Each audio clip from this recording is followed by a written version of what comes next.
The most horrific roller coaster incident in the second half of 2023 happened recently at Grönd Lund Amusement Park in Stockholm, Sweden. Moving over to Sweden, one person has died and 9 others were injured on Sunday after a roller coaster derailed.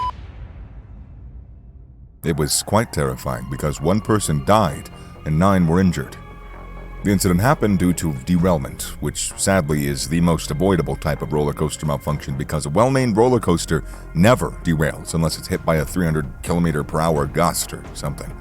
Seriously, how on earth does a park justify a broken roller coaster wheel and related mechanism? It's just hard to swallow, and no park and/or ride manufacturer should ever get away with it. This one is... I'm sorry, but this one's so maddening, and just get ready. It's like going to have your car wheels checked and then the mechanic forgets to snap on the right bolts and tightly enough to make sure the wheels don't fall off when you drive on the highway. And you end up in a pileup on the highway with a few cars and trucks on top of you, all because of a few missed bolts. Anyways, here are the details of the park, ride, incident, and ongoing investigation. Gröna Lund Theme Park is the oldest amusement park in Sweden and the part of the Parks and Resorts Scandinavia entertainment group. It's quite ancient, actually, because it opened in 1883, which makes it older than some countries. In addition to being great and a fun park, its location is also quite cool, because it's on a seaward side of the small island of Djurgården in central Stockholm.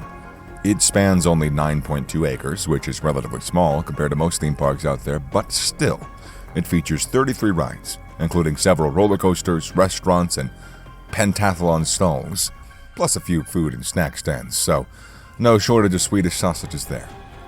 It's a very popular tourist spot because about 1.7 million people visit it annually, which is a large number since the whole of Sweden has a population of about 10 million. I bet most of the visitors are tourists, like bored Britons and members of the IRA, because the park was built around some pretty old historical and kitsch buildings rather than the other way around. If you're old enough, you might have heard about it, because in 1980 it hosted a concert by Bob Marley. The bottom line, it's a cool and an awesome place to visit if you ever decided to visit Sweden.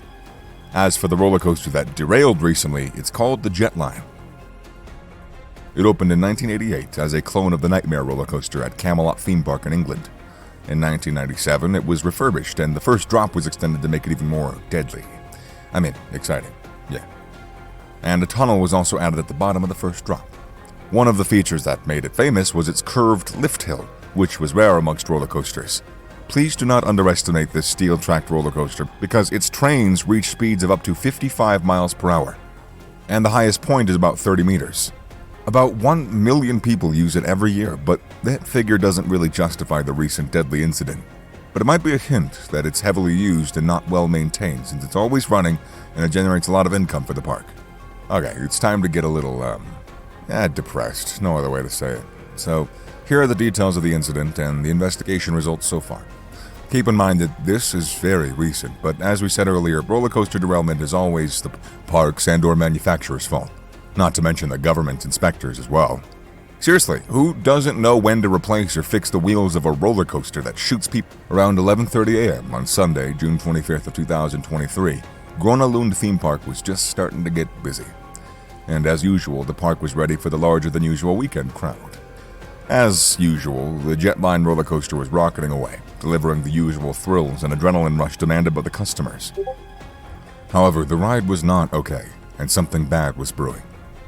It's not clear if the first Jetline riders that morning heard anything wrong coming from the tracks or the train, but we bet that somebody heard something.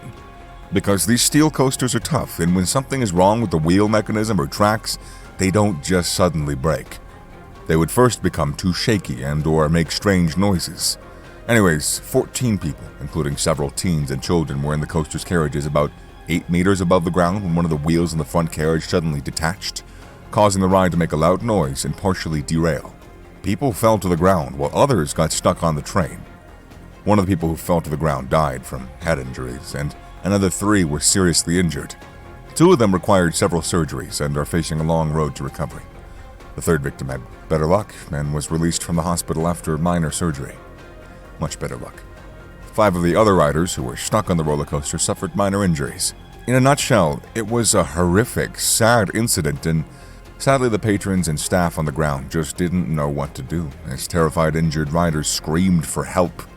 Even people who weren't hurt and on the roller coaster altogether were screaming and running about as if World War III had broken loose.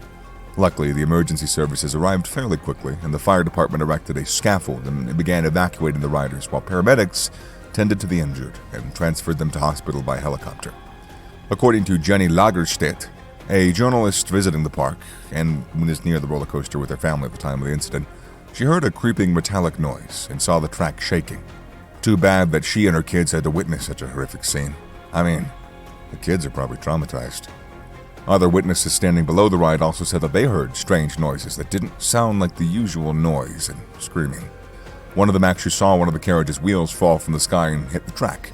And then the train partially derailed and a group of people fell to the ground. Needless to say, panic ensued. The staff members were running around not sure what to do. People were scared of the bloody scene on the ground and simply didn't have the heart to approach the injured. Only a couple of people tried to do something. One of them was seen trying to scale the coaster structure, probably trying to reach a loved one. According to one witness, the park's response was slow, it was chaotic, and the staff definitely had not been trained to deal with death and, other terrible situations. According to another witness named Cornelia, who had been on the ride with her son earlier, people ran away when the incident happened. Screaming filled the entire place, and nobody knew what was going on. And as usual, some idiotic media outlets immediately blamed Osama bin drinking and company. Anyhow, the park immediately issued a statement that unintentionally showed how the park management and ownership were very shocked. Part of it read, "Something like this should not have happened at Gröna Lund, and yet it happened." Well, someone should have told them that they should have done a better job maintaining the ride and its wheels. The incident made a lot of buzz across Sweden. Even Parisa Lijestrand, Sweden's culture minister, amongst other high-ranking officials, said that this accident was incomprehensible, and they expressed their condolences. I wish they'd do that in America. Half the country could go up in smoke, and the federal government responds with an election gig. Trump would emphasize his intentions to make a beautiful roller coaster without wheels because he has good German friends, and Biden would fumble through the gig, stating that roller coasters are great helicopters and the army should order some to fight Latin migrants in Ukraine. Seriously, I should move to Sweden. I heard they dig Americans. I meant that in a good way. I mean, it's an American expression. Anyways, this leads us to wonder why on earth roller coasters even derail. The answer is always negligence and or faulty parts by the manufacturer. And that's true because we can rule out all other causes. For example, no-fault accidents happen as a result of bad weather, like a sudden freak gust or power outage. Accidents that are the result of guest behavior don't apply in cases of derailment because there is literally nothing a rider can do to make a coaster derail. Well, I mean, unless you're the Hulk and or unscrewed the bolts somehow secretly before the ride started. Anyways, that leaves us with the other causes. Negligence, weak inspections, lack of maintenance and repair, or operator fault, since poorly trained ride operators can press the wrong button and something like that at the wrong time and people die. The Swedish government investigators launched a probe into the incident that's expected to take several months or years, depending on the quality of connections the park owners have. Nevertheless, experts from the Swedish Accident Investigation Authority announced that if they're looking to establish guilt, the police also launched a separate criminal investigation on possible charges of involuntary manslaughter. In conclusion, what happened happened.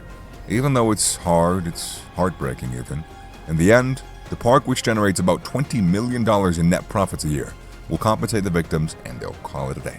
Welcome to the world. The good news is that the park will do a much better job at inspecting and maintaining its rights to prevent future costly tragedies.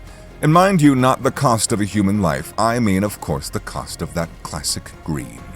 Or whatever color the French currency is. The incident is quite recent, so we do hope that the injured will heal and families will get closure. What do you think? Was it the park or the manufacturer's fault, as we explained, or could something else have led to this deadly derailment? Let us know what you think in the comment section down below, and please do like, share, subscribe, and comment, and hit that bell icon, all that boring stuff. Cheerios. Goodbye.